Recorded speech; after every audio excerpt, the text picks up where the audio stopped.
Okay, let's talk UFC 286 and my reaction to some of the fights. Now, I'm going to start off, no messing around, let's just get straight into it. Marvin Vettori versus Roman Dolidze. I hope I didn't butcher that name. But I saw a lot of people who were upset with this decision. People thought that Dolidze should have won this fight. Me personally, I actually wasn't upset with the decision. I thought it was the correct one. You know, if we look, I'm looking at my screen, I'll try and pop it up for you as well. Marvin Vettori landed a total of 106 strikes to Dolidze's 71. Now, I think for a lot of people who aren't fanatics of the sport, if you were to watch that fight, I can understand why you'd think Dolidze won that fight. Because a lot of the time he was throwing these heavy punches, these haymakers, and they looked like they were landing, but they were hitting the gloves of Vettori as he was defending himself. So I can understand the confusion with the result. But for me, Marvin Vettori looked great. I thought that his striking has improved. He has been training in Thailand. And you could tell straight away he was throwing leg kicks. I mean, he threw a lot of leg kicks throughout the fight, a bit like Leon Edwards did. I would have personally liked to see him turn in on some of the leg kicks a bit more, because they were, which was mentioned by the commentary, very slappy leg kicks. So they were hitting and scoring in points, but they could have been more powerful and it could have developed into a more serious problem for Dolidze. But overall, I can see his improvements from training in Thailand. His kicks were much better. He looked sharp. A couple of haymakers did land for sure, but for every haymaker that did land, Vettori was landing 10 or 15 more strikes. So again, I can understand why someone would think Dolidze won if they were a casual, but if you look into the statistics of the fight, and if you watch UFC often, you can tell when strikes are landing and when strikes aren't. And the noise of the crowd when these haymakers are nearly landing can make people and can sway them.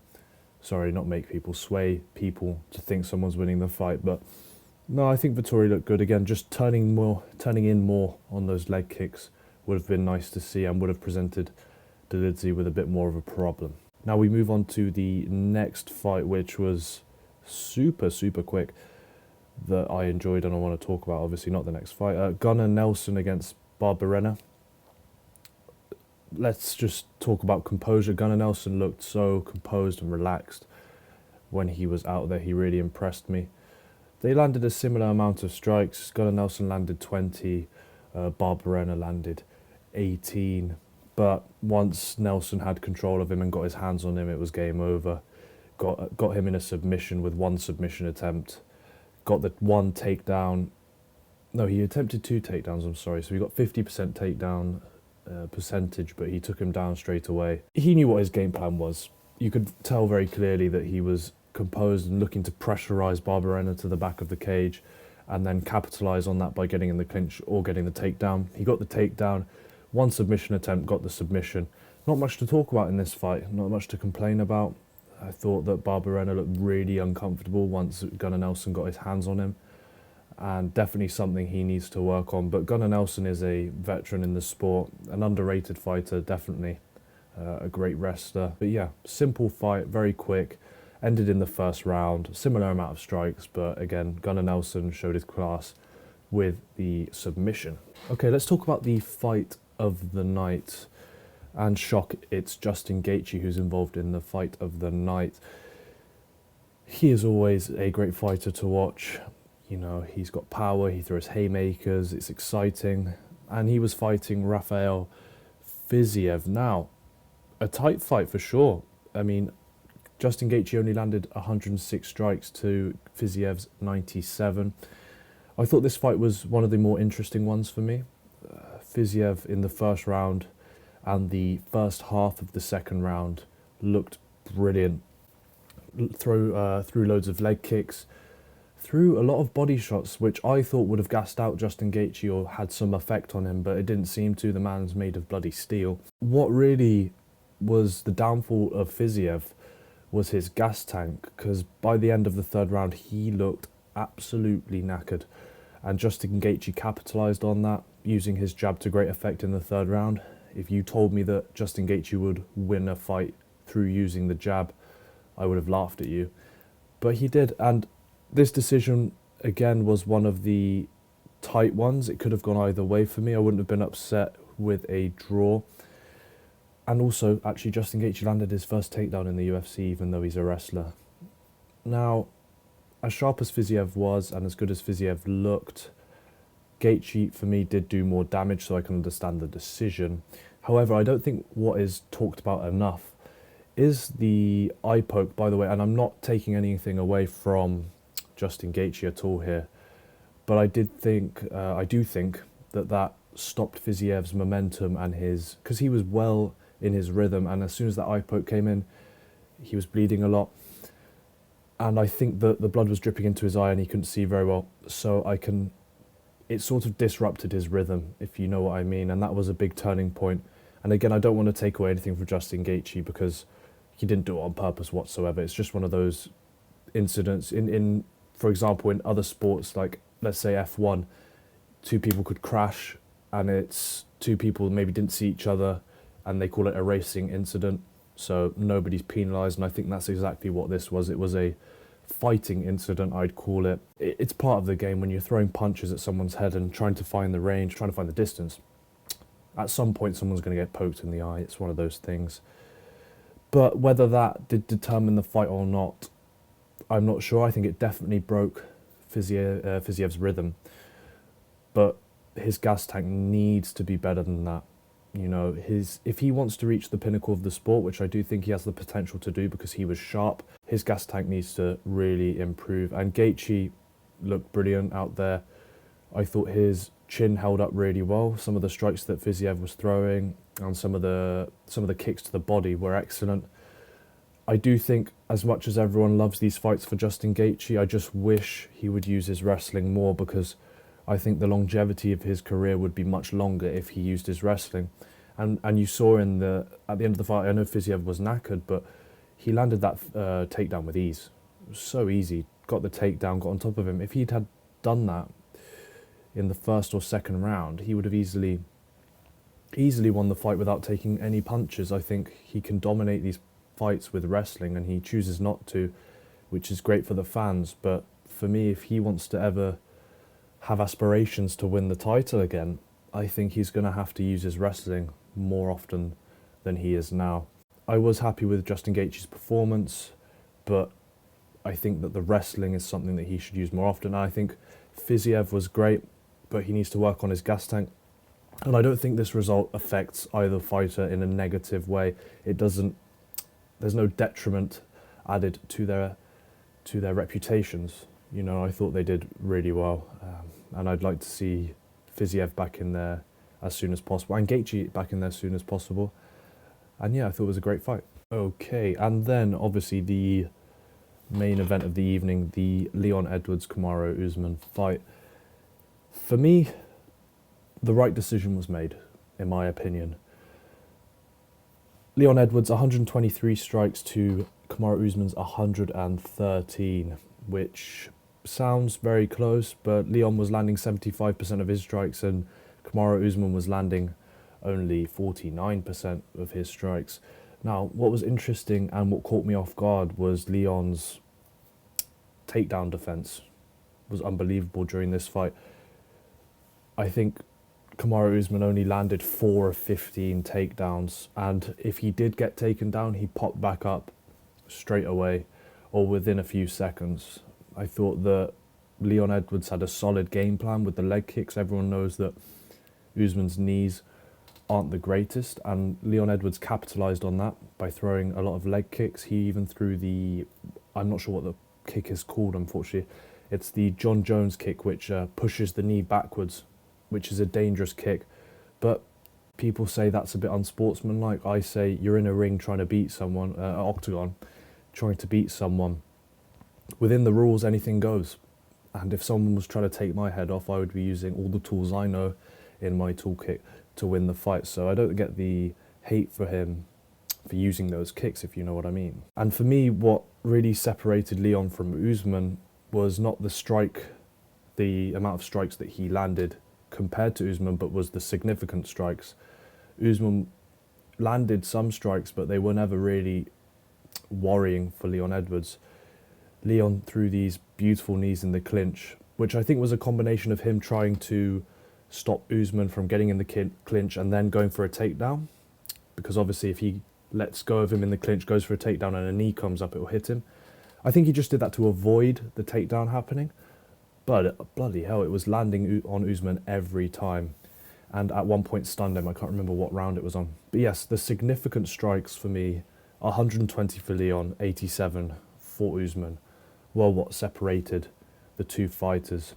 Now, I do want to talk about whether I thought the the mad knockout in the last fight between them affected Usman. And I hear a lot of people saying that Usman was the same as before, and for me, I don't believe so. I thought he had a lack of urgency. There was a lot of talking between them, and I thought that it was kind of, and this isn't me being biased towards Leon, because we're British, I wanted Leon to win, but I thought that Usman was too comfortable, he thought he was winning, basically. And it was one of those fights where it was tight, and when it's tight and you're not the champ, unfortunately, they'll give it to the champ. And I thought if he'd shown a bit more urgency, he would have possibly been able to get the decision his way. The takedowns weren't Usman-esque, if you know what I mean. They weren't aggressive, they weren't clinical, and there was a lack of, what's the word I'm looking for? Vigour, a lack of aggressiveness with the takedowns. And I thought that Leon Edwards really put him in an awkward position. I don't want to take anything away from Leon from saying that Usman didn't look the same, but he clearly wasn't the same. Was he gun shy? I think he was very tentative in the striking department.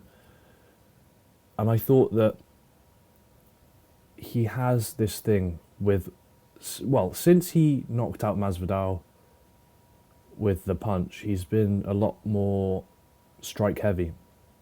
And I think that the excitement and the ego in him likes to strike after that knockout. And I think he would have been better off here just going full aggression on takedowns, getting in the clinch and tiring out Leon's arms. And the takedowns were just not there with aggression. And Leon really had his number. He picked him apart on the stand-up side of things. His clinch work was great. You know, throwing knees in the clinch, which rocked Usman, as I said before. And I thought Leon did his job well. With regards to the cheating, the shot to the balls, the two shots to the balls, again, I think they're mistakes. I don't think they were on purpose. And the cage grab was evident. It was very evident that that was a cage grab for sure. But I don't hear many people talk about Usman, who uses cage grabbing a lot as well. I think a lot of fighters use cage grabbing, a lot of them, and no one says anything. But I do understand why Usman fans would be annoyed, because he was in a dominant position. I think he was going to take the back of him. And you know what? You could say it's part of the game. You need to know when to foul and when not to save your ass. So, you know, maybe it was just a clever foul from Edwards, who decided, you know what, I can take the point here, take the point deduction, and I feel comfortable winning.